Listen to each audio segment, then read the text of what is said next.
Thank you all for joining us today. My name is Mike Abramowitz, and I'm the president of Freedom House. And the subject of the program today is the business implications of the global decline in democracy.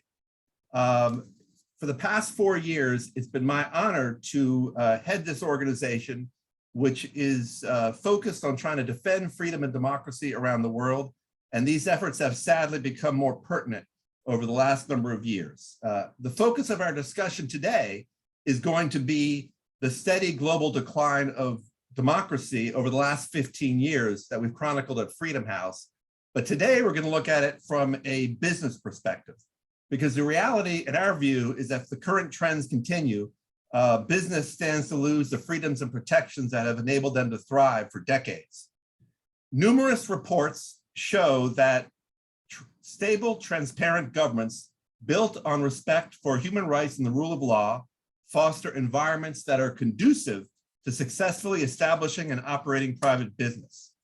On the other hand, regimes that oppress their populations are more likely to limit opportunities for private enterprise. And strong growth in certain repressive systems have given the misleading impression that authoritarianism is good for business. But in our view, those are more the exceptions than the rule. Non-democratic countries breed corruption, are prone to sudden and arbitrary decision-making. There's no checks and balances, and they're more susceptible to political unrest than democracies. And these conditions place employees, supply chains, investments, and markets at risk, in addition to raising reputational and legal concerns for companies. Of course, businesses can't easily, or in some cases appropriately, advocate for democracy in some authoritarian non-democratic countries.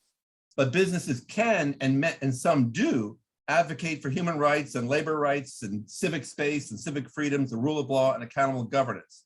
And they should more consistently and effectively support these underpinnings of sustainable, profitable business and investment opportunities.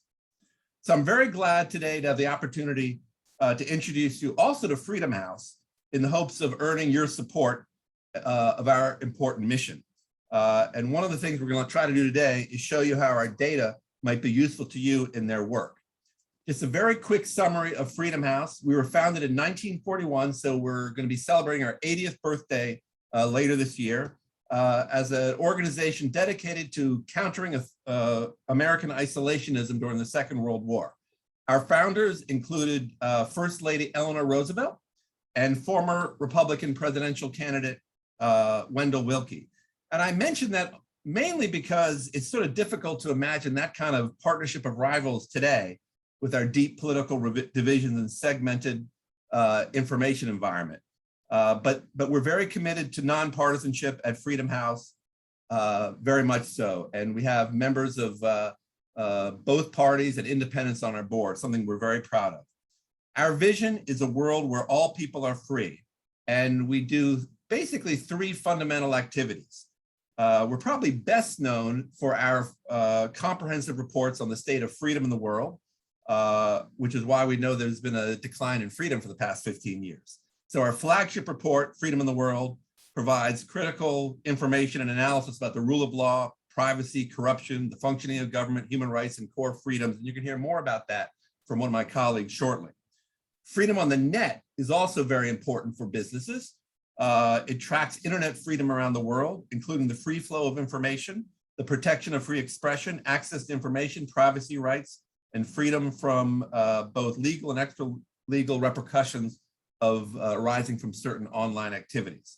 We also have a new initiative at Freedom House called Election Watch for the Digital Age, which is kind of an early warning system for media manipulation and human rights abuses that relate to elections around the world. One thing I'm proud about at Freedom House is that we're not only a think tank, we also provide direct frontline support to human rights defenders, persecuted ethnic and religious minorities, and civil society organizations. So just as one small example, over the years, we have provided emergency assistance, so legal and medical help, access to safe houses and relocation to thousands of human rights defenders and journalists in more than 130 countries. And then finally, of course, we take what we learn from our on-the-ground efforts and from our research, and we try to work with policymakers, including US government agencies and also the business and tech world, to advocate for measures that will strengthen democracy both at home and abroad. And I would say respectfully that businesses do turn to Freedom House for expertise. Just one small example again. This is a story that was related by Brad Smith, the president of Microsoft, who was approached by a government and asked to equip a security cameras in its capital city with facial recognition technology. And Microsoft, according to Brad, rejected the deal based on our assessment of the country as not free and warnings that the technology could be used to repress freedom of assembly. So Microsoft is just one of many companies that seek us out for consultation and advice. So joining me today in dialogue will be Sarah Rapucci, Freedom House's Vice President of Research and Analysis, who will give an overview of freedom in the world from, as I said, a business perspective. And then we're going to be in dialogue also with Bennett Freeman, who's a former Senior Vice President at Calvert Investments and a former Deputy Assistant Secretary of State for Democracy, Human Rights, and Labor, and a real expert on business and human rights. And then I'm also pleased to have my friend Kendra Gaither, the Executive Director of the Coalition for the Rule of Law in Global Markets at the U.S. Chamber of Commerce, as well as Rory McFarquhar, the Senior Vice President for International Institutions Engagement at MasterCard. So I hope I got your titles right. If I messed up, you can correct me when it's your turn. But with that, I'm going to turn things over to Sarah. But let me just say one point: we're going to go for about until 3 o'clock, so just a little less than an hour. After Sarah speaks, we're going to do a sort of round robin of discussion among our panelists, and then we'll have time for questions from the audience. And if folks have questions, put them in the chat, and I will try to get to them within the hour. So Sarah, over to you. Thanks so much, Mike, and thank you all for being here. So I'm going to speak a bit about the findings from our latest Freedom in the World report, which we released in March of this year and which covered events in calendar year 2020. Catherine, do we have the slides?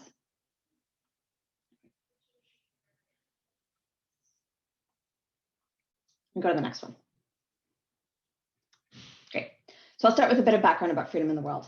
So Freedom in the World is our flagship research product. It examines 210 countries and territories each year. We designate these countries and territories as either free, partly free, or not free. And what you're seeing on the slide is the breakdown. The green countries are free, the yellow are partly free, and the purple are not free. We determine these designations by scoring each country. We have a methodology of 25 different indicators that divide between political rights and civil liberties. They cover 7 main categories of freedom: elections, political participation, the functioning of the government, freedom of expression and belief, freedom of assembly and association, rule of law, and individual rights. Each of the 25 indicators is scored on a scale from 0 to 4 for a possible total of 100 points. Slide. So based on our Freedom in the World data, we've found that freedom and democracy have been declining around the world for 15 years. And not just that, but the decline did speed up in 2020. More countries are trending down than improving, and by the biggest margin since the deterioration began. So on the slide, the red bars that are pointing up are showing the difference between the number of countries that declined and the number that improved each year. And so as you can see, 2020 had the largest gap since 2006. Slide. The share of countries that are designated not free has reached its highest level since democracy began deteriorating in 2006. And I think these numbers are even more striking if we think about them in terms of the number of people affected. The vast majority of people on Earth, 75%, are living in a country where freedom is in decline. And that includes countries that are still considered free but are weakening, like the United States. It includes some of the worst performing countries like Belarus and a range of countries in between. Less than 20% of all people are now living in a free country. That's really a staggering figure. It's the lowest that we've seen since 1995. So if you've been noticing effects of declining freedom on business operations, things like increasing instability or corruption, arbitrary application of the law, less space for free expression, it's likely that you're going to continue to see an increase in those impacts. Slide. One country whose decline I'll call out is India. In 2020, India dropped from free to partly free in our ratings. India is a very complex country, and it's a country full of variation. but we have been noting a steady drive by Prime Minister Modi and his party away from an open and inclusive democracy. Since his 2019 re-election in particular, Modi has been dismantling institutional safeguards and concentrating power in his own hands. He's co-opted the news media, so they praise his accomplishments and deny his weaknesses. Authorities have intensified crackdowns on protesters, and the executive is increasingly interfering in the judiciary. A new law in India's largest state, Uttar Pradesh, is restricting interfaith marriage, and other states have been following suit.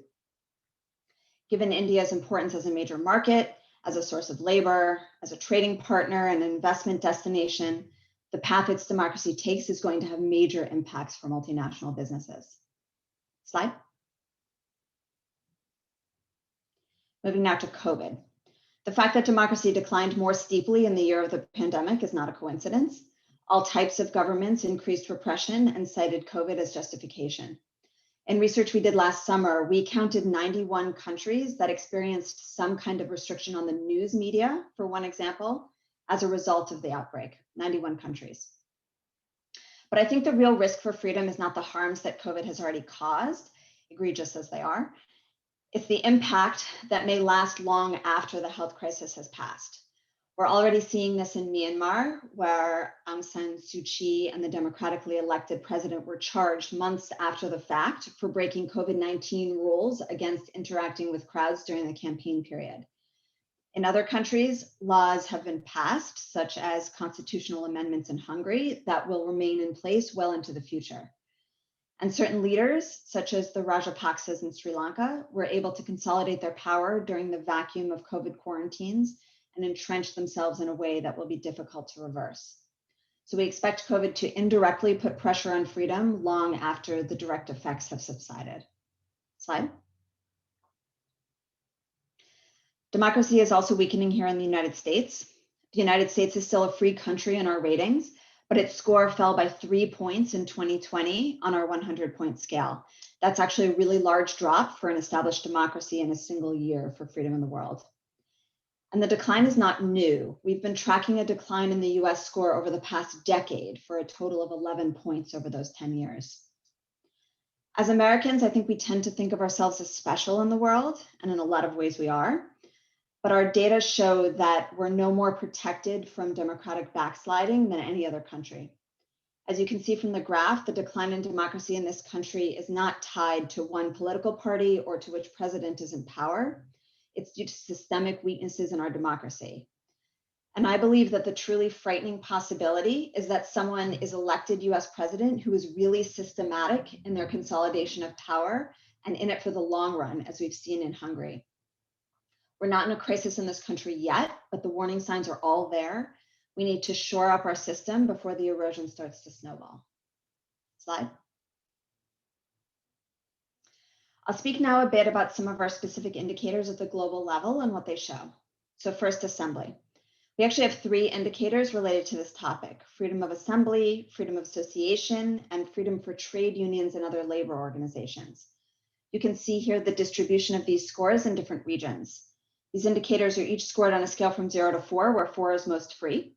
So as you can see, the Middle East and North Africa is the weakest region, followed by Eurasia.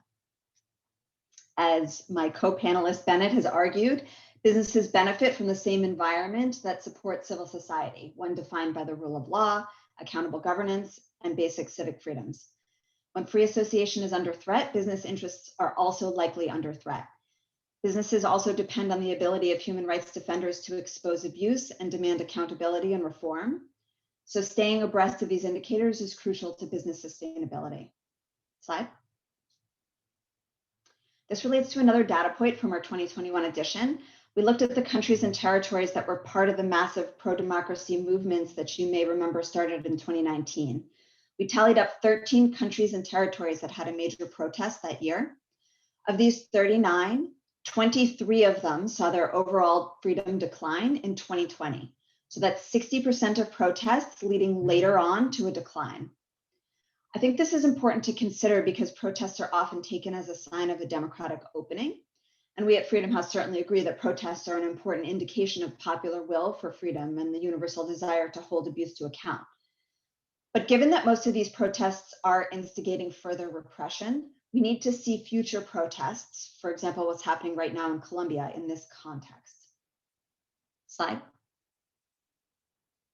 This slide shows our scores related to free speech. Here you can see our indicator for free press and a second indicator that we define as free private discussion, which captures most of the censorship and shutdowns that we see on the internet.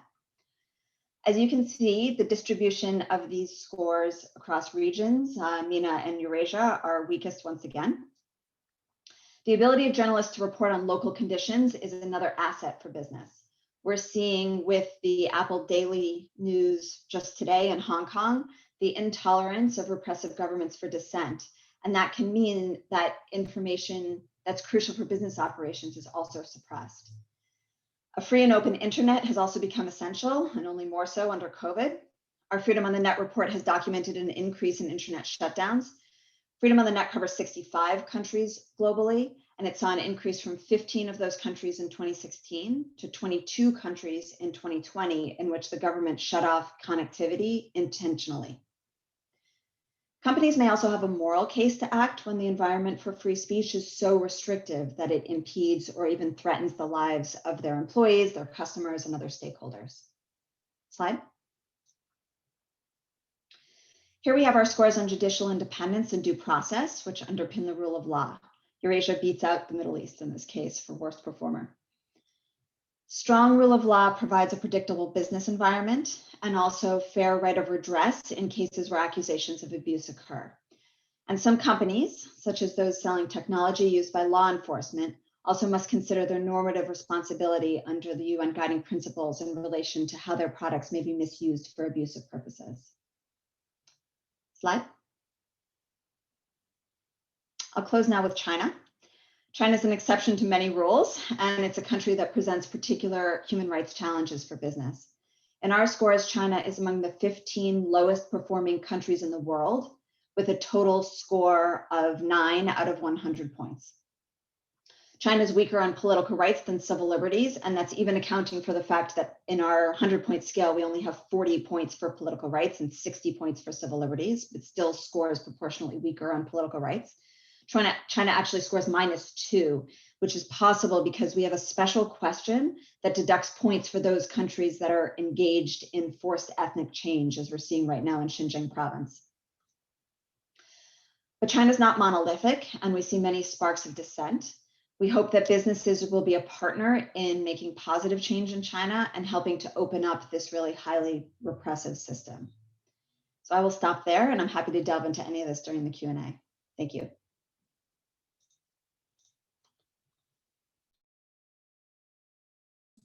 Sorry, I had my mute on. Thank you, Sarah, for excellent presentation. I would just like to start with a very kind of open-ended question for each of our three panelists, starting with Kendra, Bennett, and then Rory. Do you have any just quick reactions? All three of you have worked, deeply with the business communities for the last, number of years. Do you have any quick, high-level reactions to the data that was presented by Sarah? Kendra, why don't you go? Sure. Great. Thank you, Michael. And thank you, Sarah, for that presentation.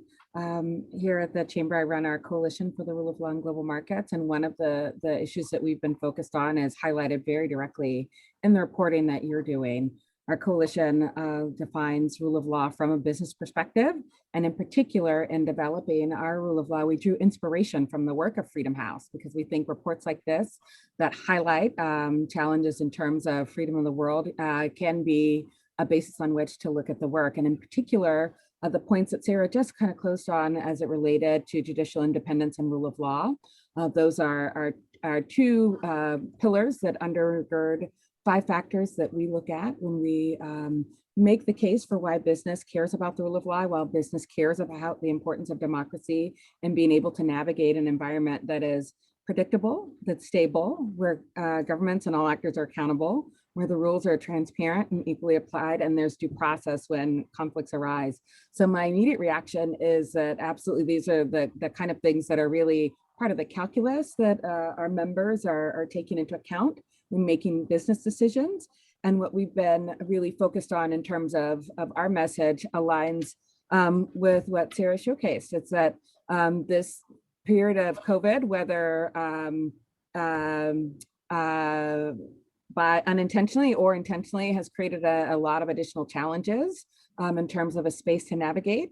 And we see a focus on the rule of law, a focus on these democratic principles and governance as being key to competitive advantage as countries look for how they're going to grow out of this space. And so those are the decline that you're seeing tracks very well with the opportunity that we're trying to present to governments in terms of how they can differentiate themselves by focusing on addressing and strengthening institutions in the way that you highlighted where they are faltering. Thank you. Bennett. Thanks, Mike, and thanks, Sarah and Kendra. Look, I got to just say that both freedom in the world and freedom on the net are uniquely valuable resources, should be seen and used as uniquely valuable resources by business. Just take freedom in the world. It may not be as comprehensive in its details, say, on human rights as the State Department's country reports on human rights or the annual Human Rights Watch report, but the focus of freedom in the world is so sharp on the issues that should matter most to business, on human rights, on civic freedoms. We just heard from Sarah about freedom of assembly, freedom of association, freedom of expression, and rule of law, accountable governance. You guys go through that report right to those core issues that do so much to shape both the risk and opportunity environment for business and in turn for investors. I think that companies would be well advised to use freedom in the world in particular as a basis for due diligence, risk assessment, stakeholder engagement, both as companies continue to operate in certain countries and consider significant new investments on the ground or sourcing opportunities in other countries at the same time. Finally, I just want to emphasize that freedom in the world in particular is so valuable, but also when viewed and used in conjunction with 3 other reports that have come out recently, which really provide actionable frameworks for companies. The most recent, out on June 1st, is the UN Global Compact's framework, business framework for SDGs, Sustainable Development Goals 16, peace, justice, and strong institutions. Exactly consistent with the focus of freedom in the world, chock full of specific examples of what companies can and should do. In February, Chatham House put out a report called Role of the Private Sector in Protecting Civic Space. And in 2018, the Business and Human Rights Resource Center and International Service for Human Rights published Shared Space Under Pressure, Business Support for Civic Freedoms and Human Rights Defenders. So taken together, those 3 reports, the frameworks that they provide, together with Freedom House's resources, should be invaluable to companies, again, as the basis for due diligence, risk assessment, stakeholder engagement, and indeed in informing operational decisions and investments. Thank you, Bennett. Rory. So thank you, Mike, and for inviting me to be here. I do want to preface my remarks by saying that I'm speaking in a personal capacity and not on behalf of my employer. But I certainly want to echo what Bennett just said about the value of this report for serving as a just unbiased and very clear quantitative measure, not just for a handful of the biggest countries that make the news headlines for their backsliding on democracy, but really all of the countries where US multinationals are trying to be involved, are already involved, and just having this as a source of truth is incredibly helpful for decision making. Now, I should also say that the trends that we're seeing in this report, in these data, very much correlate with trends that we're seeing in the business community in terms of the challenges of operating in many of these countries. This isn't a hypothetical linkage between quality of governance on the democracy side and the business climate. The relationship is actually quite direct. And the context is very clearly a pendulum swing. We saw a third wave of democratization after the fall of the Soviet Union, and since 2005, we've seen that wave in reverse. And that has correlated with reversals in the ease of doing business for US companies in many of these countries. In fact, we're seeing a number of them adopt measures specifically designed to make them less reliant on US companies. And so it very much feels from the business perspective like this is capturing the same phenomenon from two different angles. On the one hand, the individual freedoms that are being directly measured in these reports, but as an immediate corollary, the business environment as experienced by multinational investors. Thank you. Okay, I want to dig into an issue, and actually I'm looking at the chat right now, and there's some good questions already in the chat, and one of them kind of gets at an issue that I wanted to talk about, which is really, the case that I sort of was making at the beginning about, why businesses should care about these issues. What is the actual, link between human rights and business success? So to quote one of the questions here, people in Hungary love their fascist government. This is the words of our questioner, and are seeing economic progress. Why are you not more explicit about the business costs of having to pay off officials who are corrupt, and then the security of private property in these systems? Otherwise, human rights seems nice, but not necessary. And I think it's a very pointed question, but I think, but a good one in the sense that, there are a number of authoritarian-minded countries, and some of them, come to mind, whether it's Rwanda or China, where they've had success attracting investment. Do those cases put the lie to the idea that you have to have human rights, respect democracy to succeed from a business point of view? What is the connection? I'm going to start, if I may, with Bennett, since you've kind of tracked this issue for quite some time, but I do want to hear what Kendra and Rory have to say about this. Like, what is the actual case for doing this? Is this like a nice to have thing, or is this really necessary for businesses to be supportive of? Thanks, Mike. It's necessary in my view. Look, business has to be concerned not only with governments and power, but at least as fundamentally with civil society. It's civil society who, really allow not just political systems to try to function, but economies to function. Civil society, freedom of expression, assembly, association, the enablers of civil society are essential to transparency, to accountability, to rule of law, but they're also essential to innovation and to entrepreneurship.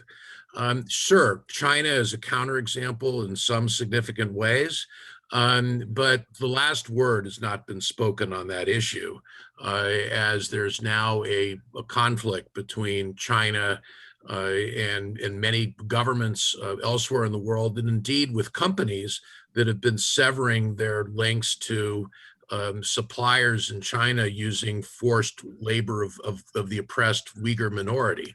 So even in China, it's not that clear cut as to who has the power. Civil society, I think, companies that engage with civil society, that respect civil society and the basic human rights and civic freedoms that enable civil society to flourish, are the best guarantors of stability and prosperity for companies, for whole sectors of economies, and ultimately for economic growth. Again, the jury is out long-term in terms of the Chinese model, but look, I believe that democracy will ultimately prevail over autocracy. It may be a long twilight struggle, but from a business perspective, look at civil society, look at that shared space of rule of law, accountable governance, and civic freedoms that are the underpinnings, not just of civil society itself, but of stable, sustainable, and profitable business and investment environments.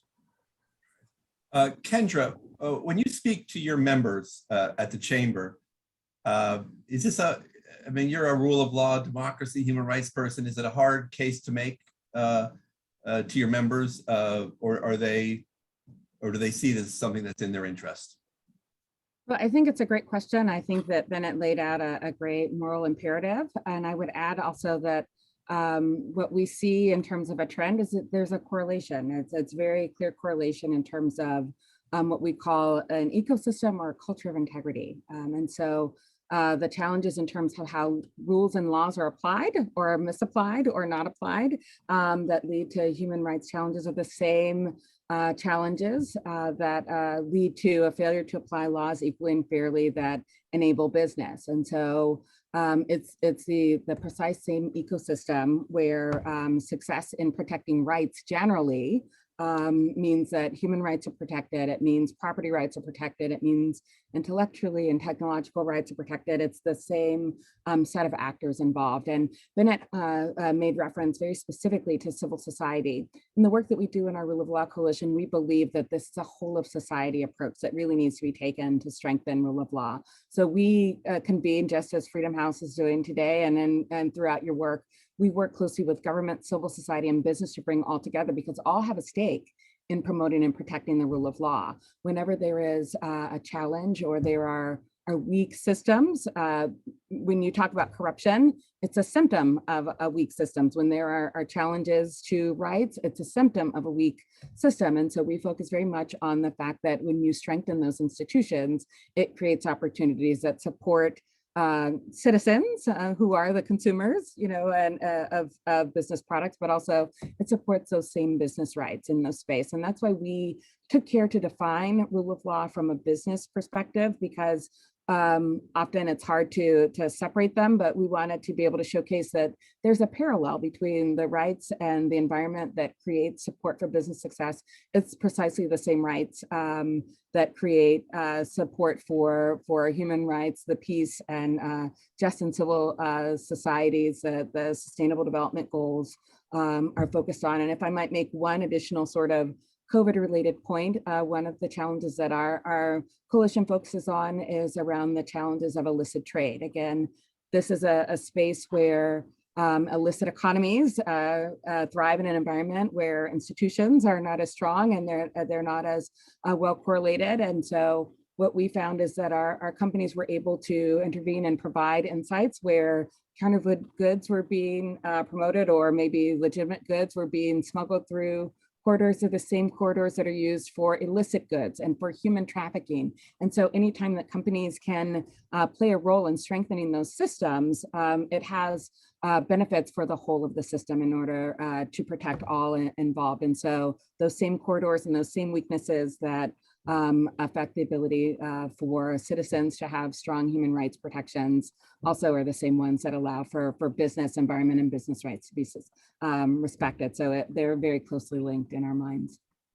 Thank you. Rory, let me come to you on this issue, because you have both a kind of, in addition to kind of corporate experience, you also have kind of policy and academic experience. And I'm just ask you quite candidly, do you see a connection between good governance and business? I mean, there's, I'm sure certainly we can think of some counterexamples, but how do you generally look at that issue? Yeah, to go back to I would very much challenge the premise of the original question that somehow totalitarianism, authoritarianism is good for business because you don't get labor unrest, you don't get environmental demands. I think that's demonstrably not right. And what we see in both the real world and the academic analysis of the real world is that there will be periods of time where people will grow infatuated with the authoritarian model, like benign authoritarianism as a positive model for how developing countries can do well economically. And with very few exceptions, those periods end. And it turns out that the hand that giveth is the hand that taketh away. That companies can capture governments for periods of time. American companies can't do that because of the Foreign Corrupt Practices Act, but certain other countries' companies can do that.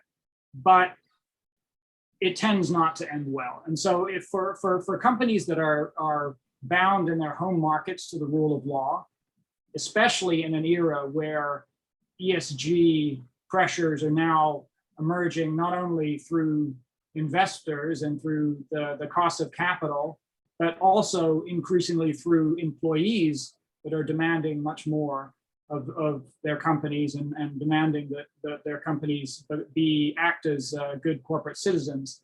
It's just not feasible for publicly traded American companies to go into cahoots with unsavory governments and expect that will be a long-term recipe for success. I think that's just, it's a false model. It occasionally becomes popular to make that argument, but certainly in today's world, I think there are plenty of examples of how that has gone badly, including in some of the largest emerging economies. May I just chime in on go ahead. that? Yeah, please. Yeah, I wanted to echo what Rory was saying. One of the key things that we focus on is the fact that business thrives in certainty.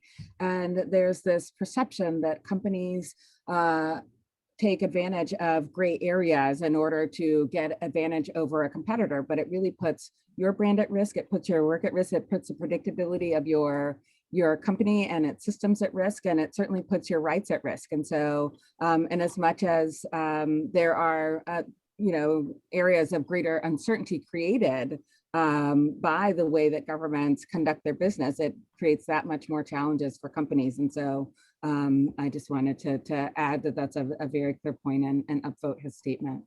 Thank you. I just want to ask Sarah, if I can bring Sarah Rapucci into the conversation for a minute. Sarah, you gave a pretty compelling example, I thought, in your opening remarks about the Apple Daily, which, was a pretty thriving business, which was basically shut down today or yesterday after a long campaign against its owner by the Chinese government. And I mean, that's a business, and I'm sure that sends a pretty powerful signal to other businesses in Hong Kong right now. As you look at the freedom of the world, country by country, are there one or two other examples that come to mind where a specific American company or an international company was really kind of affected by what's happened in terms of the rising authoritarianism inside that country?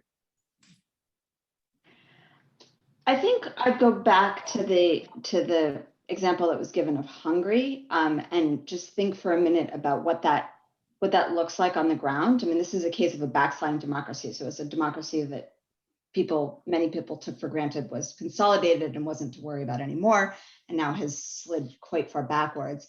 And I think one of the things to think about is what that feels like on the ground. And I've talked to people in Hungary who say, for a while, it didn't really feel that different if you weren't a member of one of those persecuted groups.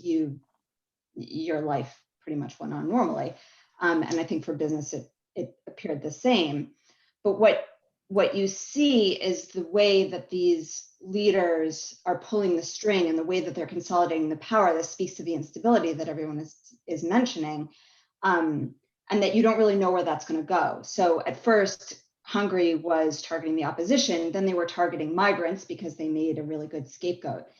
Now they're targeting people from the LGBT community.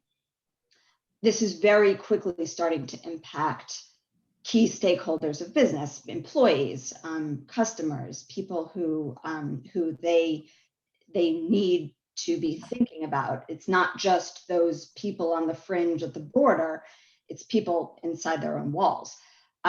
So I I think that that is the way that we can think about this instability, and not necessarily the country breaks out in war, which of course can happen as well. Syria was a super stable country that became very unstable, but it also happens much more subtly in these more established countries.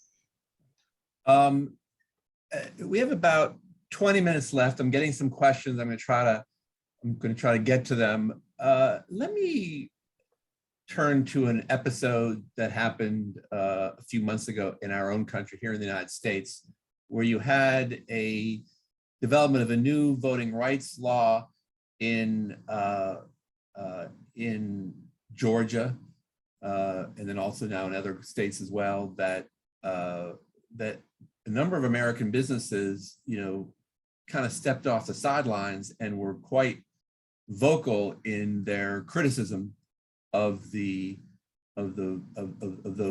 laws. I'm curious if our panelists think that is an aberration, or does this signal kind of a new kind of willingness to kind of get involved in US politics in particular, because we've been talking kind of what's happening beyond our shores, but that was interesting because that was a democracy issue that was right here at home. Let me ask Bennett, why don't you start off on that, and Well, thanks, Mike. Rory and Kendra, if you want to add something, come to you.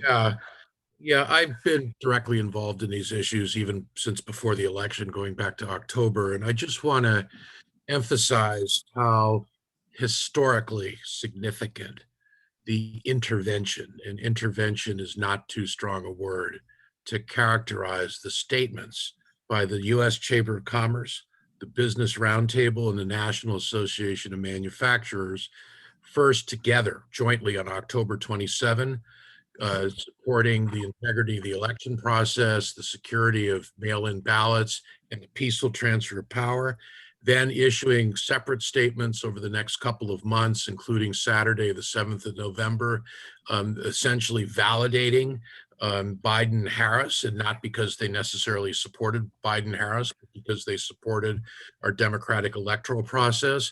And those same three organizations coming out with statements in real time, the afternoon of January 6th, and the National Association of Manufacturers explicitly and dramatically calling for the 25th Amendment to be invoked, ahead even of the Democratic leadership on the Hill. Absolutely extraordinary intervention and absolutely necessary. And then on to the voting rights legislation, state by state, Georgia, Texas, and the big statements by companies in early April following the lead of Ken Frazier of Merck and Ken Chenault, formerly of American Express.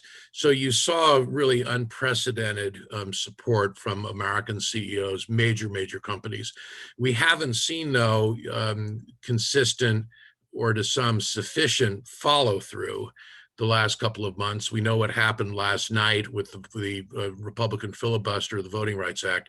I think that American companies are going to, having helped raise the bar themselves necessarily by acting as they did before and after the presidential election, and coming out now the last couple of months in principle on behalf of voting rights at the federal and state level, even though they haven't exerted much consistent lobbying pressure at the state level, nonetheless are going to be called upon to do more. And even though we got past the November 6th and November 3rd rather, and January 6th, this voting rights struggle is going to continue. And I think that business is going to get pulled into it, and will do so provided that they can try to navigate the partisan political minefields that are so sharp, both at the state and the federal level here in Washington. Thank you. Kendra, can you give us any insight into how the chamber, has approached these kind of domestic political issues, about how you make judgments about what you'll get involved in and what you'll stay out of with respect to democracy? That's a little bit outside of my area, but I can just highlight that what Bennett's in it comment about the nature of business being, pulled into these spaces. There are a number of studies that are done annually, and there's certainly one that points to business as an institution being one of the most trusted pillars of our economy and our society. And I think business leaders are both feeling that opportunity to be that pillar of society, to be able to weigh in. Today, again, slightly also out of my area, the Chamber hosted its second Equality of Opportunity Summit, which is bringing together local and state chambers, as well as CEOs from across the country with civil society, to look at the role of the business community in addressing systemic inequality, another issue that took the forefront that I think signaled in many of the ways how companies were being more vocal about the function of US democracy at all levels. And I think that my expectation would be, just as a observer, a fly on the wall, if you will, is that, as Bennett said, companies will feel both compelled from a moral standpoint, from a standpoint of what their clients and consumers are demanding of them, to step into the fray. And so I think that this is being exhibited across a variety of domestic and global issues. All right. Rory, what are your thoughts on this issue with respect to US democracy? So I'd make 3 points.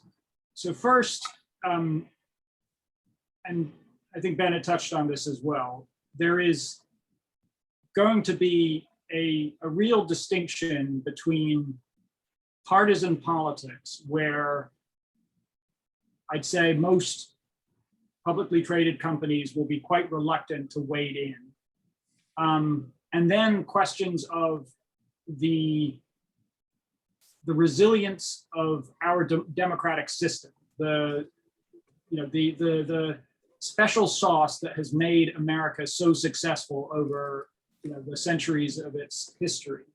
And when it comes to the latter, when there's a perception that the latter is under threat, you will see American business weigh in. Whereas on matters of legislation, on matters of partisan divide, businesses will look out for their specific interests in the traditional way. So when it came to the atmosphere after January 6th, where there was a widespread perception that we had experienced a threat to American democracy, unlike any that we had seen in recent history, that you are going to see companies stepping up and speaking out in those circumstances. So that's the first point. The second point is that there is also, perhaps for over a longer period of time, the perception that Washington has had a lot of trouble getting legislation passed at all. It has really been grinding to a halt in many important areas. And as a result, that more and more the vacuum needs to be filled by responsible adults. And many times those responsible adults are in the business community when the institutions of our democracy seem stuck. I feel that that's perhaps less true today than it was even a few months ago, but I think that that's a second reason why you'll see business leaders speaking out more on a wider range of topics. And the third is the point I wanted to make is something I've said earlier, which is that one should not discount the pressure that businesses are now feeling from within, from their own employees, especially the younger employees. And so this affects companies that have more of those younger employees, like tech companies, but frankly, I think that that's going to be felt more widely across the Fortune 500, that employees are demanding more of their leaders. And so on issues of racial justice, for example, over the last year, I think that there's been a genuine effort on the part of many companies to walk the talk in ways that perhaps they hadn't previously, and to a very large degree, that's in response to internal demands from their employee base. All right, thank you. All right, we have about 10 minutes left. I'm going to try to get to a few of the questions. There's a question from Peter Freeman. I'll just read it directly. Is there a case to be made that more engagement / investment can improve the prospects for democracy in a backsliding country? Actually, do you mind, Rory, giving your quick thought on that? And maybe I'll come to you, Kendra, after that. I think that gets to the heart of the dilemma that a lot of companies face in their investment strategy. That on the one hand, being invested in a country that is backsliding in democracy is, has a whole host of risks associated with it. Including reputational risks, but also operational risks. But on the other hand, as certain business leaders have said very explicitly, if you're not there, if you're on the sidelines, then you have no capacity to influence events in a positive direction either. And I don't think that there's any single right answer to that. I think that that's it's going to be situational and country specific and company specific as to whether engagement is worth it. And so that's one of the reasons why I think companies need to take these issues very seriously and really to rely on the best analysis of the situation, including what we are talking about today, the Freedom House analysis. Kendra, thoughts on that question? Yeah, and I would agree with Rory. It's a very tricky one. It's not one that's very clear cut, and there's no right answer. But our coalition last year tried to tackle this in terms of the case in Venezuela. We held a forum last fall that we released some data points precisely around this. Venezuela is obviously a country with a number of challenges that only continue regrettably to get worse and having a tremendous impact on the lives of citizens. But what the data showed and what our forum focused on was what Rory mentioned too, if you're not there in country, the ability to have some influence and to be able to extend support to the local business community and to partner in corporate responsibility and other areas of engagement become limited. And there's something to be said for having US companies who are high standard bearers, who are not only subject to the FCPA, but really, use that as a gold standard of their engagement in a market, to be able to introduce those best practices to suppliers and to partners, and to be a shining example within a market. It might not turn the tide, so I think to Peter's question, it may not be the end all be all, but being able to be there and be present and to be seen as part of a key component of setting building blocks to recovery, I think that there's value in that. And so you'll see that companies will make a variety of institutional decisions that reflect that. Okay, we have about 5 minutes left, and I'm just going to ask each of the panelists to take 1 minute to make any concluding thoughts you have. I'm going to start with you, Bennett, because there's one more question in the chat that I haven't gotten to that I'm going to put you on the spot, because this is just like a new development today, and I'm just going to ask you. Apparently there was the governor in Florida today asked students in state-funded universities to register their political beliefs. And the question is, do you believe that whether this will impact the business environment there, this step? I mean, so if you have a thought about that question, I'd be interested in just if you have any concluding remarks, you're welcome to the floor. I trembled at first being put on the spot on a breaking news event, but this is an easy one. I figured you're the one person that. I mean, that is a outrageous request, rule, demand, whatever the heck it is. It's outrageous. And if it's allowed to stand, it sure as heck should influence the business environment in the great state of Florida, I'm sorry to say. Just to wrap up, I want to mention a country that really crystallizes a lot of the discussion, particularly the last 10 minutes or so from Rory and Kendra.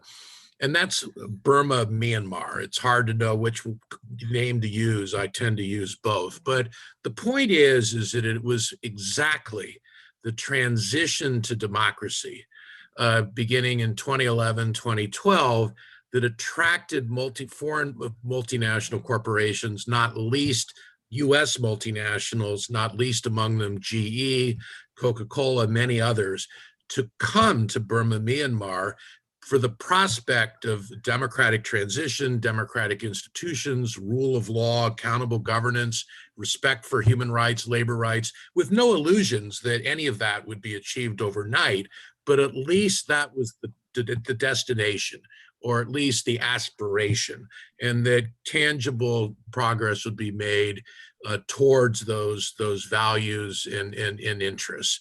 Well, we've seen it blown up with the coup.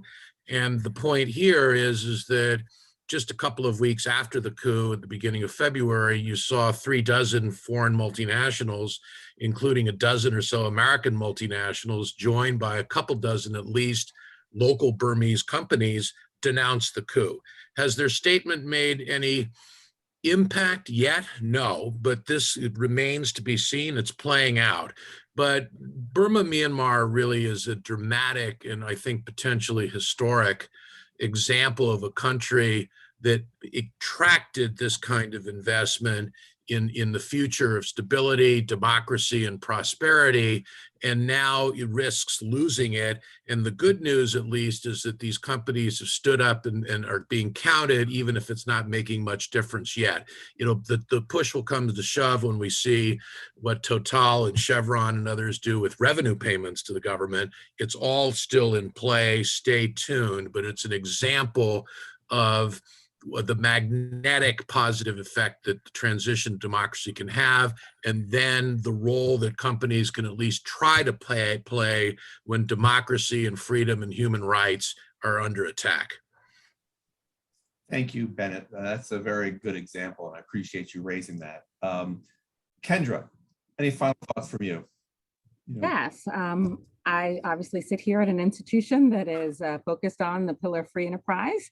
And we see free enterprise as being one of the essential pillars of democracy. So we commend the work of Freedom of the World report. And we think that conversations like this are important because when they're driven by data, it helps identify where there are challenges and helps only to be able to strengthen the opportunities, to be able to affect change. And that this conversation could focus on business implications speaks to the fact that business, just like every other institution, is a key contributor and part of the key fabric of society, and thus a key part of the solution. So delighted to be part of this conversation and think that any opportunities to bring together civil society, business, and government in terms of shared opportunities to affect change are critical, and having the data to point us in the way is really an important part of that. So thank you. Okay. Rory, any final thought? Yeah, I just wanted to actually make one additional point that we haven't talked about in the course of the last hour, but is increasingly a consideration for business. And it was provoked by Bennett's example of Myanmar, which is that, of course, the ultimate reason why American business would decide not to work in a country is if it were sanctioned. And now we have a global Magnitsky Act that ties human rights abuses to sanctions. And so increasingly, companies have no choice but to stay on top of the human rights situation, if only to understand where sanctions risk is higher and where some of their business counterparts or government counterparts that they would hope to work with in a given country may suddenly be off limits. So it's, all of these forces, I think, are aligned. The ESG investors, the internal pressure from employees, and now the potential for US government action. All of this means that companies really have no choice but to study the issue and really get on top of where democratic backsliding is happening. Well, Thank you, Rory. We're kind of out of time. So Sarah, you're going to forgive me if I just, on behalf of Freedom House, thank you and thank the three panelists for an exceptionally rich conversation. If I may make 1 minute of kind of commercial for Freedom House, we really do see our role as providing, honest, trusted information about the health of democracy that businesses can use to inform your work. And so we're very proud to work with companies that can use their positions as intellectual and economic drivers to promote and defend freedom, democracy, and human rights around the world. And I would just say that we are always looking for new partnerships and to work with us. And we offer a variety of different vehicles of working with companies. And my team, I think, will be in touch with a number of you in the days ahead to see if you have any particular areas of interest where you can partner with us. But I think I want to thank the three panelists and Sarah for really spotlighting what I think is an important nexus between business and democracy that I think, whether we like it or not, is going to be increasingly with businesses over the next number of years, if the last 5 years is any trend. So thank you very much to our panelists, to Sarah, and thank you to our attendees for joining us today. We really appreciate it, and have a good day. Thanks. Thank Great. you. Thank you.